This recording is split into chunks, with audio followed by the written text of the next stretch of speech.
Monsoon सत्र शुरू होने से एक दिन पहले सरकार ने सभी दलों की बैठक बुलाई। रक्षा मंत्री राजनाथ सिंह की अध्यक्षता में बैठक जारी।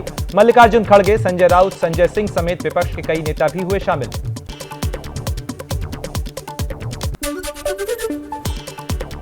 छत्तीसगढ़ की बघेल सरकार में पंचायत मंत्री टीएस सिंहदेव ने इस्तीफा दे दिया है।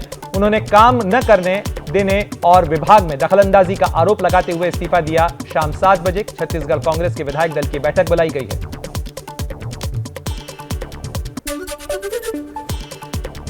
टीएस सिंहदेव छत्तीसगढ़ कांग्रेस के कद्दावर नेता हैं। मुख्यमंत्री भूपेश बघेल के साथ 17 दिसंबर 2018 को उन्होंने शपथ ली थी। टीएस सिंहदेव छत्तीसगढ़ सरकार में पंचायत और ग्रामीण विकास मंत्री थे। छत्तीसगढ़ में टीएस सिंहदेव के इस्तीफे के बाद बीजेपी ने कांग्रेस पर हमला बोला है। पूर्व मुख्यमंत्री रमन सिंह ने कहा, छत्तीसगढ़ में महाराष्ट्र से ज्यादा खराब स्थिति छत्तीसगढ़ में है। पहली बार कोई बोला है। अब मुझे लगता है इनके साथ देने के लिए सब दुखी है अंदर ही अंदर।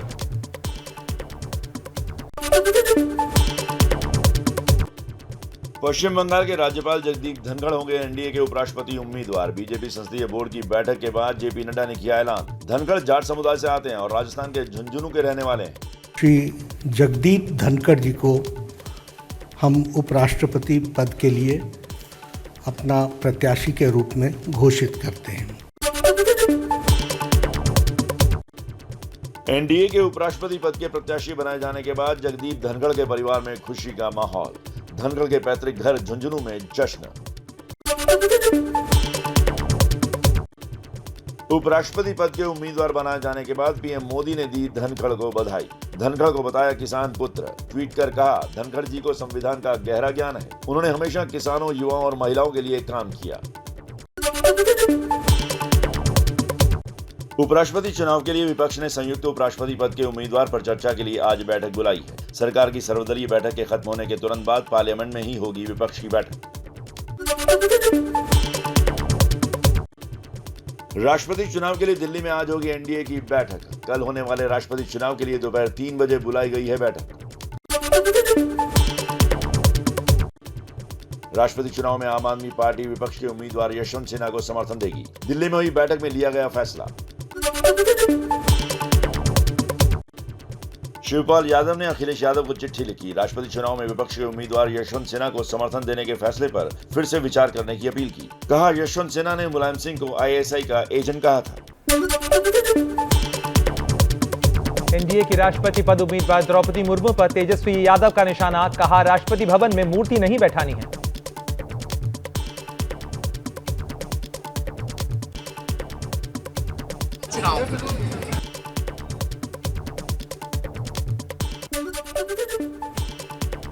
वंचित बहुजन अघाड़ी के अध्यक्ष प्रकाश अंबेडकर ने यशवंत सिन्हा से राष्ट्रपति पद की रेस से बाहर होने का अनुरोध किया। बोले, द्रौपदी मुर्मू के पक्ष में वोट देने के लिए हर दल के अनुसूचित जाति और अनुसूचित जनजाति के सदस्य तैयार हैं।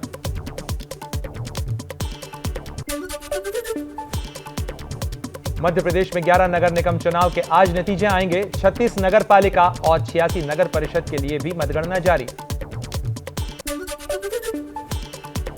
भारत और चीन के बीच 16वें दौर की सैन्य कमांडर स्तर बातचीत जारी। पूर्वी लद्दाख सीमा पर मौजूद गतिरोध को दूर करने के लिए हो रही है बातचीत। एलएसी के भारतीय क्षेत्र चुशूल मोल्डो में बैठक। भारत पाकिस्तान बॉर्डर पर एक बार फिर ड्रोन वाली साजिश सामने आई। मंगूचक इलाके में दिखा ड्रोन। सांबा सेक्टर में सुरक्षा बलों का सर्च ऑपरेशन जारी। बीजेपी के पूर्व प्रवक्ता नवीन जिंदल के घर के बाहर पुलिस की गाड़ी पर पथराव से दिल्ली पुलिस का इनकार। कहा, दूसरी गाड़ी के गुजरते वक्त पत्थर छिटक कर लगा था। नवीन जिंदल ने पथराव का आरोप लगाया था। हरियाणा के हिसार में टल गया बड़ा रेल हादसा। साजिश के तहत किसी ने रेल की पटरी को उखाड़ा। सिख फॉर जस्टिस ने ली जिम्मेदारी। ट्रैक की मरम्मत कर ट्रेनों की आवाजाही को बहाल किया गया। उत्तराखंड के रानीखेत में मूसलाधार बारिश की वजह से जानवरों की भी मुश्किलें बढ़ी। चौना गांव में कई गायें पानी के बहाव के बीच फंस गई थीं। गांव वालों ने कड़ी मशक्कत के बाद उन्हें सुरक्षित निकाला।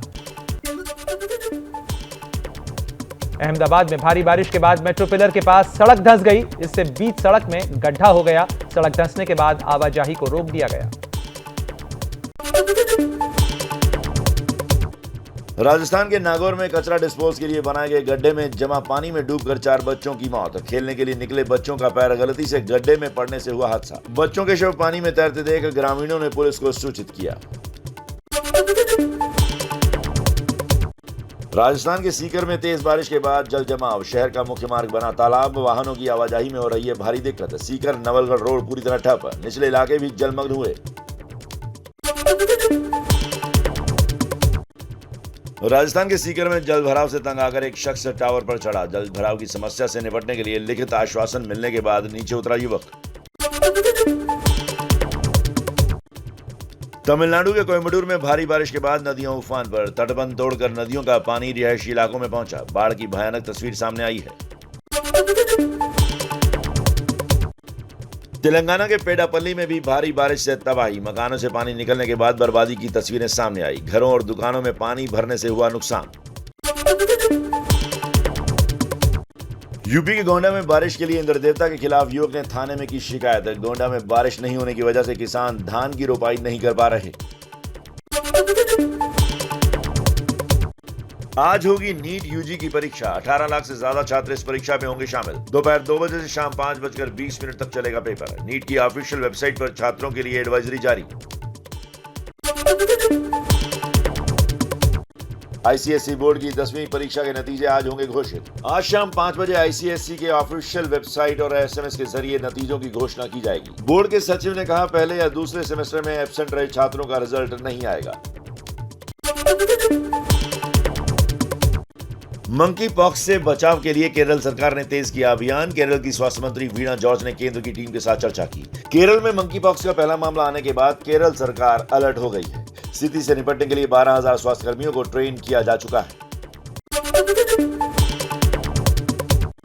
लखनऊ के लुलु मॉल में नमाज के बाद अब हनुमान चालीसा पढ़ने का वीडियो आया सामने। लुलु मॉल में 2 युवक जय श्री राम का नारा लगाते हुए हनुमान चालीसा का पाठ करते नजर आए। पुलिस ने दोनों युवकों को भेजा जेल। लखनऊ के लुलु मॉल में नमाज पढ़ने का विरोध। भारी संख्या में लुलु मॉल पहुंचे प्रदर्शनकारी। पुलिस ने प्रदर्शनकारियों को हिरासत में लिया। लखनऊ में लुलु मॉल के बाद अब चारबाग रेलवे स्टेशन पर नमाज पढ़ने का वीडियो वायरल। 14 जुलाई को शाम 7 बजे प्लेटफॉर्म नंबर 3 पर युवक ने पढ़ी नमाज। लोगों ने किया विरोध तो हुई कहा सुनी। राजस्थान के उदयपुर में कन्हैयालाल की हत्या के बाद भी लोगों को धमकी मिलने का सिलसिला जारी। धान मंडी इलाके में 2 व्यापारियों को व्हाट्सएप पर मिली जान से मारने की धमकी। दोनों व्यापारियों को धमकी मिलने के बाद उनकी दुकानों के बाहर पुलिस की गई तैनात। पटना के फुलवारी शरीफ मामले में एक और गिरफ्तारी। बिहार पुलिस और यूपी एटीएस की संयुक्त टीम ने लखनऊ से नूरुद्दीन जंगी नाम के वकील को किया गिरफ्तार। पीएफआई और एसडीपीआई का सक्रिय सदस्य है आरोपी। पाकिस्तान के संपर्क में था नूरुद्दीन। मथुरा श्री कृष्ण जन्मभूमि विवाद फिर पहुंचा इलाहाबाद हाई कोर्ट। विवादित स्थल का वीडियोग्राफी सर्वे और वरिष्ठ वकील को कोर्ट कमिश्नर नियुक्त करने की मांग। श्री कृष्ण जन्मभूमि के मुख्य पक्षकार मनीष यादव ने दाखिल की है याचिका। कल होगी सुनवाई। प्रधानमंत्री नरेंद्र मोदी ने यूपी के जालौन में बुंदेलखंड एक्सप्रेसवे का उद्घाटन किया। अब सिर्फ 6 से 7 घंटे में होगा चित्रकूट से दिल्ली तक का सफर। 296 किलोमीटर लंबा है बुंदेलखंड एक्सप्रेसवे। बुंदेलखंड एक्सप्रेसवे को लेकर पीएम मोदी ने कहा, पहले यूपी की कनेक्टिविटी और कानून व्यवस्था बहुत खराब थी, लेकिन योगी जी ने यूपी की तस्वीर बदल दी। पीएम मोदी का बुंदेलखंड को एक्सप्रेसवे के साथ एक और बड़ा तोहफा। सूखाग्रस्त बुंदेलखंड में 75 अमृत सरोवर बनाने का ऐलान किया। बुंदेलखंड एक्सप्रेसवे यूपी के 7 जिलों से होकर गुजरेगा। बुंदेलखंड एक्सप्रेसवे के उद्घाटन के दौरान पीएम नरेंद्र मोदी ने मुफ्त की योजना पर बिना नाम लिए दिल्ली के सीएम अरविंद केजरीवाल पर हमला बोला। कहा, देश में मुफ्त की रेवड़ी बांटकर वोट बटोरने की कोशिश। प्रधानमंत्री नरेंद्र मोदी के बयान पर अरविंद केजरीवाल ने किया पलटवार। पूछा, लोगों को मुफ्त शिक्षा और मुफ्त इलाज देना गलत कैसे? अखिलेश यादव ने बुंदेलखंड एक्सप्रेसवे पर उठाए सवाल। एक्सप्रेसवे का वीडियो ट्वीट करते हुए कहा, आधे अधूरे बुंदेलखंड एक्सप्रेसवे के उद्घाटन की हड़बड़ी बताती है कि इसका डिजाइन भी ऐसे ही चलता हुआ बना है। अखिलेश यादव के बयान पर यूपी के मंत्री नंद गोपाल गुप्ता नंदी ने किया पलटवार। कहा, हमने बुंदेलखंड एक्सप्रेसवे का काम 8 महीने पहले पूरा किया। आपके समय में लूट खसोट के लिए परियोजनाएं लंबे समय तक लटकाई जाती थी। संसद में बैन शब्दों को लेकर अखिलेश यादव का तंज। लिखा, रेवड़ी बांटकर थैंक यू का अभियान चलवाने वाली सरकार युवाओं को रोजगार दे तो वो दोषारोपण संस्कृति से बच सकते हैं। रेवड़ी शब्द असंसदीय तो नहीं। गुजरात दंगा मामले में एसआईटी का बड़ा खुलासा। अपने हलफनामे में कहा, तब के मुख्यमंत्री नरेंद्र मोदी को बदनाम करने के लिए तीस्ता सीतलवाड़ को तत्कालीन कांग्रेस अध्यक्ष के राजनीतिक सलाहकार ने दिए थे लाखों रुपए। बीजेपी का तीस्ता सीतलवाड़ को लेकर सोनिया गांधी पर बड़ा हमला। पार्टी प्रवक्ता संबित पात्रा ने कहा, नरेंद्र मोदी को बदनाम करने की साजिश थी। कांग्रेस के कहने पर तीस्ता ने सब कुछ किया। उस वक्त अहमद पटेल सोनिया गांधी के राजनीतिक सलाहकार थे। मुख्य पॉलिटिकल एडवाइजर अहमद पटेल के माध्यम से सोनिया जी ने गुजरात के छवि को धूमिल करने की चेष्टा की। अहमद पटेल पर लगे आरोपों पर कांग्रेस का पलटवार। पार्टी प्रवक्ता पवन खेड़ा ने कहा, जब भी गुजरात का चुनाव आता है बीजेपी नई थ्योरी ले आती है। आपको 8 साल में आपने कोई अच्छा काम नहीं किया जो दिखाकर आप जीत सके अगला चुनाव। हर बार आपको पाकिस्तान की शरण में जाना होता है। महाराष्ट्र की शिंदे सरकार ने औरंगाबाद का नाम संभाजीनगर और उस्मानाबाद का नाम धाराशिव करने का फैसला किया। कैबिनेट बैठक में लगी मुहर। महाराष्ट्र सीएम एकनाथ शिंदे का संजय राउत पर हमला। कहा, लोग कहते हैं मेरे साथ आए 50 विधायक हार जाएंगे। मैं कहता हूं कि अगर एक भी विधायक हारा तो मैं राजनीति छोड़ दूंगा।